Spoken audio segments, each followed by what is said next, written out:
What's up, people? So y'all see I got my long stuff out. I'm up here in Spokane. Let me show you. And y'all can see it rain. Y'all got the bugs up there, but it rained. Really, it was raining and the wind was blowing real hard. That's a closed down one, but there's a cafe here called Jake's.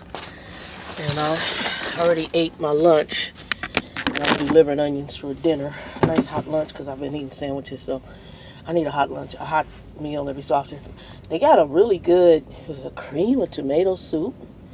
And usually cream and tomato is all blended, but this had chunks of potatoes and tomatoes, and it was good. And I had a steak and some mashed potatoes and a salad. Coffee. There's a Love's that's over that little hill that I just showed you, if you could see it. Trucker Bill had told me I was supposed to get here 0400 in the morning, this morning. By the time I fueled at Love's off of I-84 exit, I think it was 139 or no 159. By the time I fueled there, I only had 3.6 hours. I did not have enough hours to get into the shipper or into the consignee, my final. So, and I think they knew because they sent me something when I was up on US 87. Everything on US 87 was going good. Whew! When I did that video, I was like on time. I left out. Sorry. The last, I got my jacket out too. The last of the jacket I got with me, I'm going to order another one. I'm going to try to get a Carhartt. Oh shit, I have to get it back. It went back too far. I'm trying to get a Carhartt jacket because those are real nice. And then I also need to get some boots. So I have boots, but they're in storage, and my big storage facility is packed. So trying to go in there and trying to find stuff is going to be a pain. If I have to end up going back, because I do want to get that laptop, because when I start looking for other stuff that we're talking about, they may need to see the pictures of the truck from Pride. So if they have any questions on it, because I took pictures of everything, even the Qualcomm messages. I don't play. I don't play. So, and I got to get that updated on my DAC as well. I don't play. So I was talking to somebody, and I got to update. I tell them on the resume exactly what happened, or on your application, and it hasn't hurt trucking companies from contacting me. But because they did put some negative stuff on there, and I'm going to put some negative stuff back. Well, not negative, but I'm telling them what happened. So, anywho, back to the situation. So that soup was good. But the load, I was on US 97. Beautiful drive. I'm going to try to put some pictures up here. Beautiful drive, beautiful area. The drive was really nice. Going in, it wasn't a bad US highway until about the last 60 to 80 miles. There was a city, I guess it's where 26 and 97 split off. As soon as I turned, all hell broke loose. Now, while I did not, thank you Jesus, run into construction, I ran into the aftermath of what was construction. We'll get into that in a minute. And I ran into this hellacious last mountain before you hit I-84. That mountain had heavy downgrades, upgrades, and it did not announce the downgrades. And I know I had 6% or more grades, and all of a sudden your grades are like this. And you're going straight down. I'm like, what in the Sam hell? So I was hazard zone up, hazard zone down, and it was pitch black because it was night. The bull haulers were hauling, but they don't care. Hell, the mountain could have freaking flips and wheelies, and they would do it. When some truckers were going past us, I had a little convoy with me for a minute until I had to start crawling again, and I'm 41,000 pounds plus in the box. So this truck was going between 28 and 38 miles an hour up. And even coming down, I increased my speed to about 40 something. But if it was curvy, I didn't do that because I've seen how this is loaded. So even if I'm palleted and the load is palleted across just the floor, then I can take my curves a little quicker. But if I'm palleted, that means I have weight bottom and top. That means that this could possibly happen. So heavy duty leans on the curves. I cut them bad boys down anywhere from 10 miles an hour to almost half. I'm dry because I took a shower and I haven't lotion this morning. So I need the lotion. I need the lotion. I'm dry. You see the dryness? And did I have soda? I had soda a few days ago. it was hellish. So I had to slow down on the last mountain coming out. I was so irritated at that mountain by the time, and I just done. And I did, I think it was like, from the time I entered US 97, I think Bill said there's 3 major mountains to go through to get to I-84. That last mountain, he said, yeah, that last mountain is a beast right before 84. Very curvy, heavy duty, 6% or more downgrades, and they had no announcements, no signs. Usually there's a sign for the truck to say, downgrade ahead. There was none. So you had to be really paying attention when you crested. So when you got up on that crest and get this truck into gear. Otherwise, you're going to have a lot of breaking bad days. Then there's a portion where you could tell they had gone in because it's a snow area. It's a beautiful area. There's snow. You can tell when trucks have used change or cars have used change, mainly trucks. And so what they did is they did patches of black asphalt where the road had been tore up. But these buttholes didn't put no lines down. So you got to pray that and it's a 2-lane highway.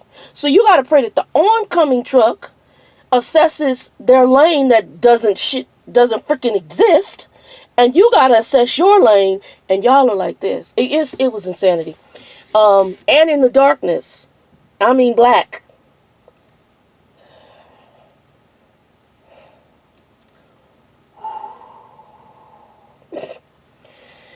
So by the time I got out of there, I had 54 minutes on my clock. I'm rolling hours.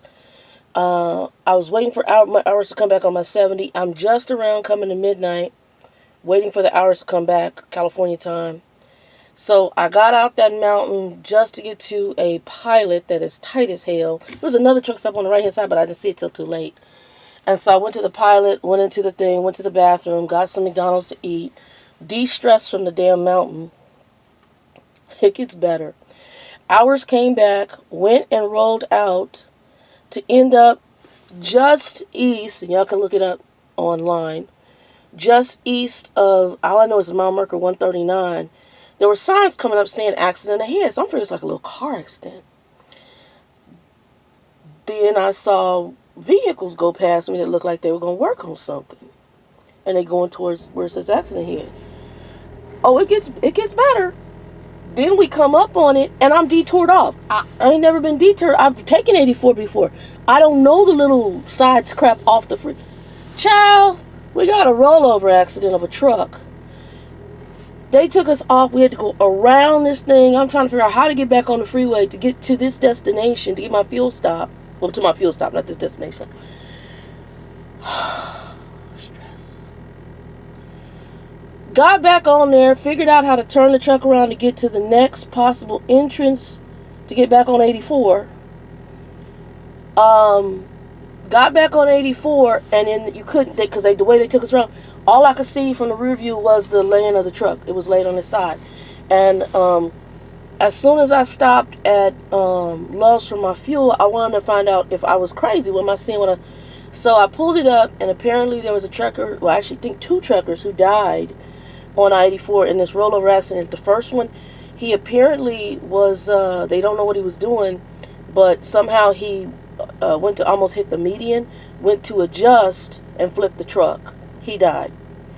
Then, while they were dealing with him and vervacuuming him out, another trucker who probably wasn't paying no damn attention, he runs in the back of a car and flips his truck, and he dies. And I think there was injuries too. I don't know if it was like 12. It was bad on I-84, Oregon, just east of mile marker 139. Now, my wonderful company, I tell them what's going on. I even sent this morning to my driver manager. I said, look, you may want to let people know, because I talked to Trucker Bill and another trucker contacted mine, plus the information I looked at, and they said that road has been closed for several days because on top of it, one of the trucks was carrying hazmat. So they have a hazmat cleanup. You don't know how long the hell that's going to take. You think these people sent something out? If they sent it, you did. Tells me exactly how much they care. So I sent that, and I told them, to me, it used to be when you would send information like that, that information would somebody's birthday, I gotta say hi to him on Facebook, one of my old trucker friends. That information will get posted out. It did not. So I'm just like, it is what it is. I know what I'm doing. I know what I'm doing. I'm working my plan. Um, so they rescheduled for me to deliver. I was supposed to deliver 4 this morning. I'm gonna deliver at, I think, 6 tomorrow morning. So I delivered 6 tomorrow morning. I drove further in. I was ass tired when I got here last night. And Bill told me about the Loves. And when I looked up further, I found this little truck stop with a cafe. Love's usually just going to have like Wendy's and McDonald's. Yeah, I'm okay with that. But I want to sit down sometimes to a hot meal. I eat sandwiches all the time. And I love subs. I love a hoagie. A good sub, I love a good sandwich. But after a while, you do always want to sit down to a nice hot meal. So this morning, my breakfast consisted of steak, potato, and soup and salad. And that was good. Nice hot meal, nice hot cup of coffee, some iced tea. And I have iced tea here that I took with me. Yeah, so prayers for those 2 drivers that lost their life and anybody else who was, hurt in that situation. And this is why I don't drive crazy. Dudes, I don't. Like I tell people, I ain't the fastest, but I damn sure I'm not trying to kill myself and kill nobody else. Matter of fact, on my truckers, black CDL holders, if you are African American and you are black, they have a black CDL holders on Facebook. You can look it up. If you need me to send you a link, just go ahead and join my, I think it's Getting Saucy or the Trucker Doll channel, and then send me a message. Let me know, hey, Trucker Doll, I'm on your face or your YouTube. Can you add me to Black CDL holders? What I do is I send you a request, and then I guess it goes to an admin who basically then adds you. But on there, a father and son I guess they have a death on them now. The father had an accident and they killed a baby. And the son said, I can't drive anymore. I can't do this anymore. Because he keeps seeing the mother, screaming and wailing over her child. This is a dangerous job. It's one of the top 10 most dangerous jobs. Trains. It's deadly. It can be deadly. One guy on there, and God bless this kid, he told him, he said, look, being a cop, being a firefighter, these jobs are deadly jobs. You have to make up your mind when you come into these jobs that if something happens, you're going to get back on that horse again. And he said, he said, when I got my CDL, and I think he said he's been driving for 14 years. He said, I made my decision that if I killed anybody, an accident happened, I'm going to get back on that horse and ride. In my trucking school instructor, she had a death on her. Not her fault, but she talked about the mental anguish, the stuff she struggled with. I hate to say it, shit happens. I have an aunt who was driving and this man walked in front of her car. And he did, and he died. I don't know, she doesn't know if it was due to injuries, but he went in the hospital for a while, and then later on he died.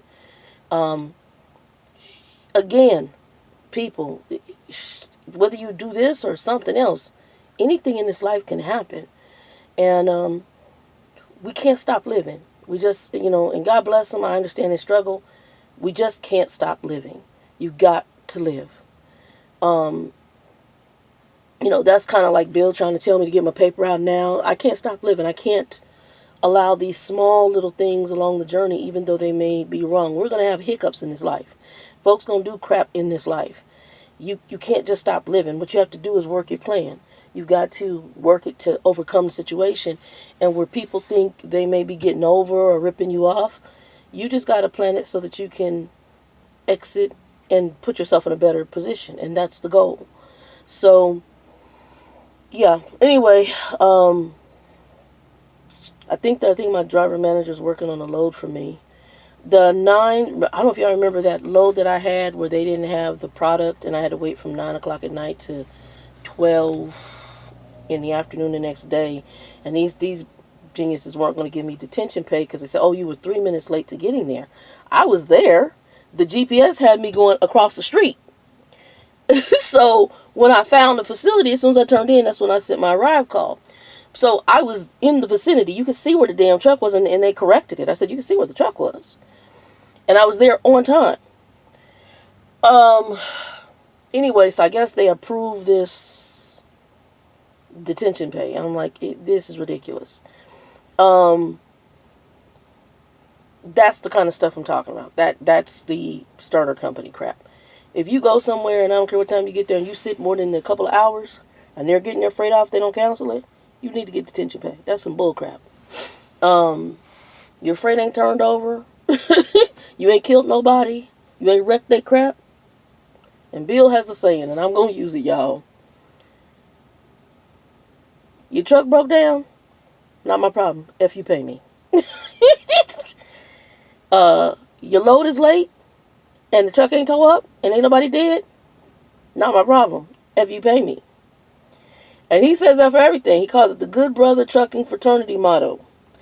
Funny as can be, but it says a lot. But yeah, so we'll see. You know, it's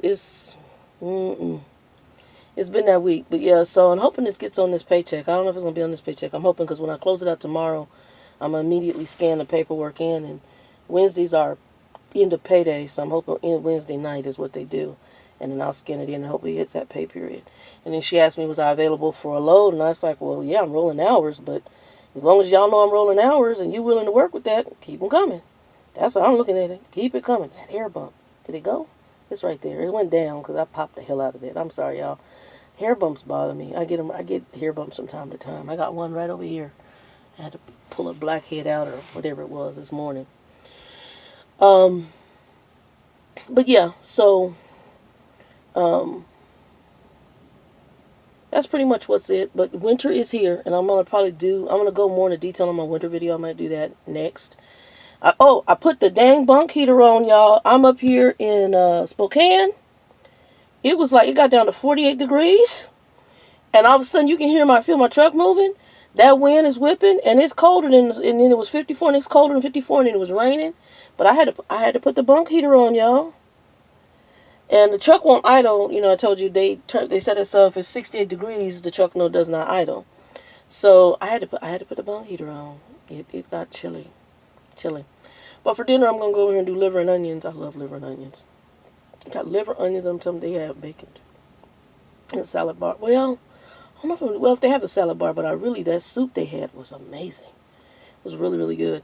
So I'm going to do that, and that'll be dinner, and then I head out early in the morning to go get this load.